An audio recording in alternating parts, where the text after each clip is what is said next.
So you think, Once a cheater, always a cheater. damn. Yeah. Damn. That's why it's super important, like when you're talking to somebody, Yeah. to like not settle down so fast and not to rush into things, because once you rush into things, like that's when people start realizing, and then they're like, oh, that's not what I really want, and blah, blah, blah. And then like, you know, they can like either break up with you or like be unloyal to you. So you just rather not be in that emotional distress and just be alone. You know what? Being alone might be the key ingredient moving forward. The way I've seen life for these last 40 years is I've seen a lot.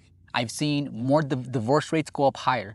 I'm in the event industry, and every year, you know, you can tap into information to see how much people get married because it becomes a public record. Marriages are dying down, more divorces are taking place, therefore it's become the new norm for people to get divorced, right? Yeah. So, you know, you mentioned something about getting to know people before you rush into things. That way you build rapport and everything remains verbal, and you get to see some of their essence, you get some of the, most importantly, you get to see some of like where their real intentions are, right?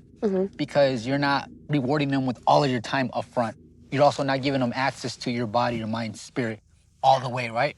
So think about this, and this is something that I'm glad we're having a conversation about, because I often think to myself, being single for this long has been extremely cool, and there are moments in which I see other couples do a specific activity, and I think to myself, you know what, God, thank you for allowing me to experience that before. It was great. I actually can say it was awesome, and part of me misses it, but I do know what comes with all of that. Meaning, they're just, that right there is like the Instagram part, you know, the part that's like, aw. But I do know how much temptation, work, sacrifice, and compromise goes into it.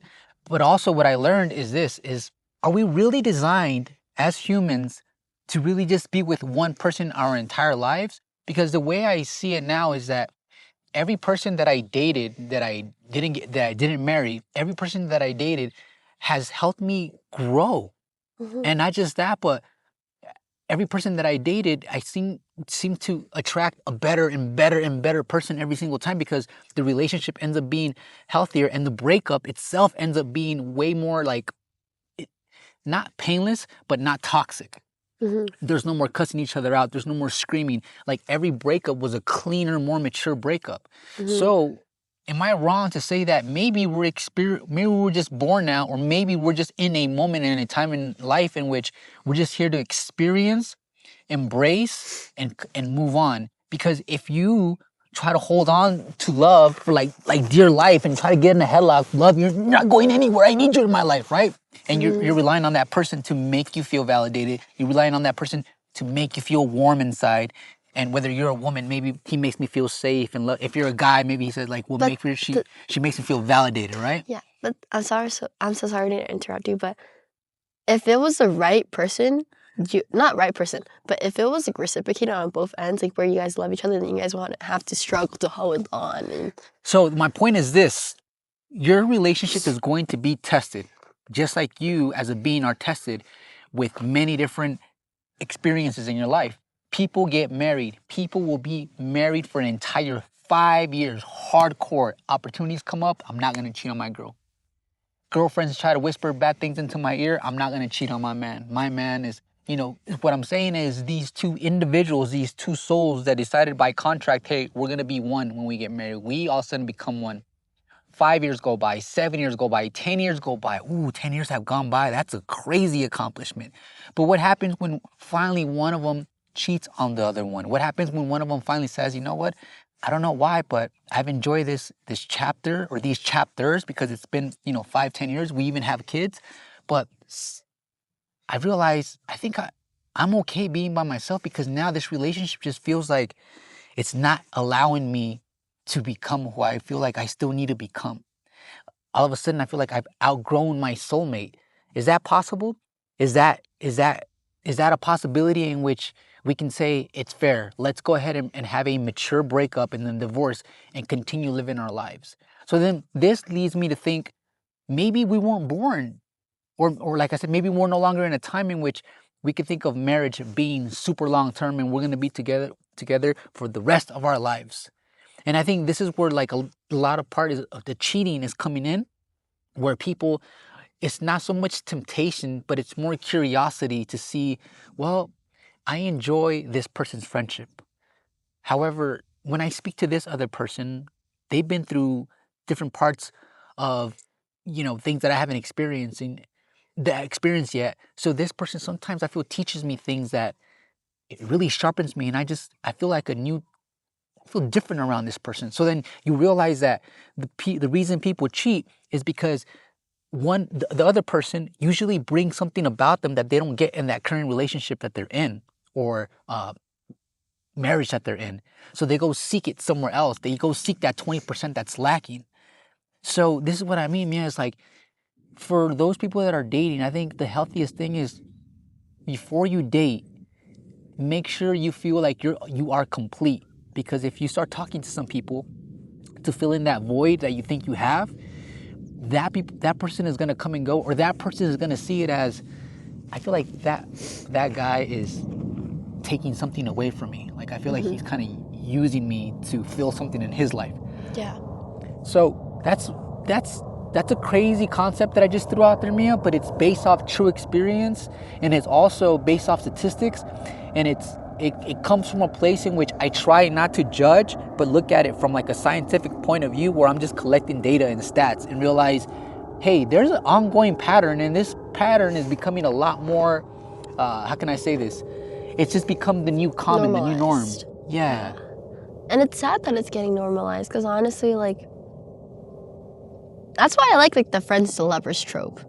Like, because when you're friends with this person, like, for that long, like, you know what type of person they are. And like, you've seen them through every part of their life. And you can see if they're stable or not. Like, if they're like content where they are in their life, you know? But So that's why, like, but when that person becomes your husband, it goes back to what I said. It's not that you outlive, but you outgrow that chapter. that's why you have to be very selective. Like, you have to, But even that, because what about if they got divorced and they get married for the second time? They're being selective. They're not going to just marry anyone. Yeah. But it still pans out sometimes that way. Yeah. And sometimes they stay together in their relationship based off of fear, thinking they're not going to find something greater. And I don't think it's the person's issue. I think it's their problem, where it's like, well, why do you need to find someone greater? Like, aren't you great on your own? Why'd you even get into the relationship, you selfish ass mother? Like, yeah. Why I'm did sorry, you get I'm, into I'm coming really hard, but this is like, I don't hear these conversations on podcasts. Mm-hmm.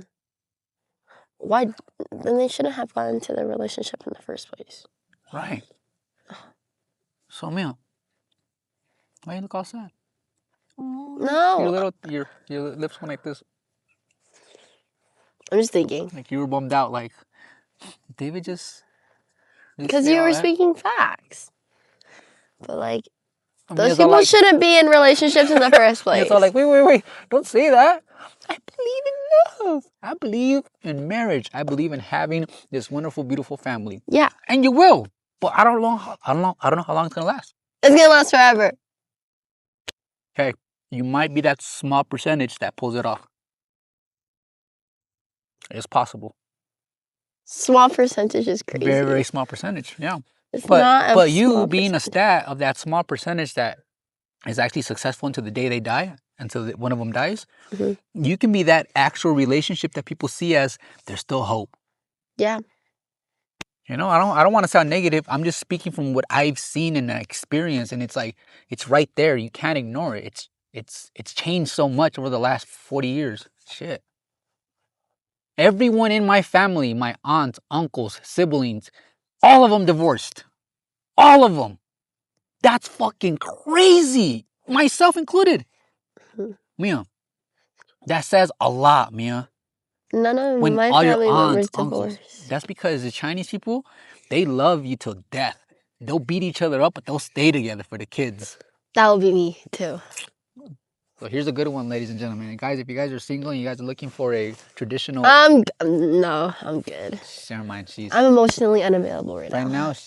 Wow, did you guys I'm hear still that? falling. I'm still finding myself. Okay. You mean you're still building yourself? Yeah, still building myself. Okay.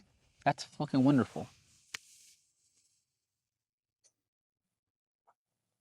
I didn't realize I was going to go off so passionate like that, but I think it was bottled up, and the way it came out really raw, but That was good though. I just, You did make a lot of good points. like, who am I gonna talk to about this? I've been like bottling it up for like so long. And now you talk about it.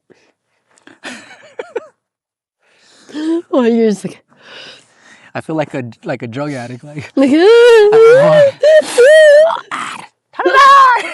let me see if I can find that guy. it's cold. You getting chilly? Yeah. Okay. I think it's beautiful, Mia, but I think we should bounce. I think so too. Yeah. Okay. Bye.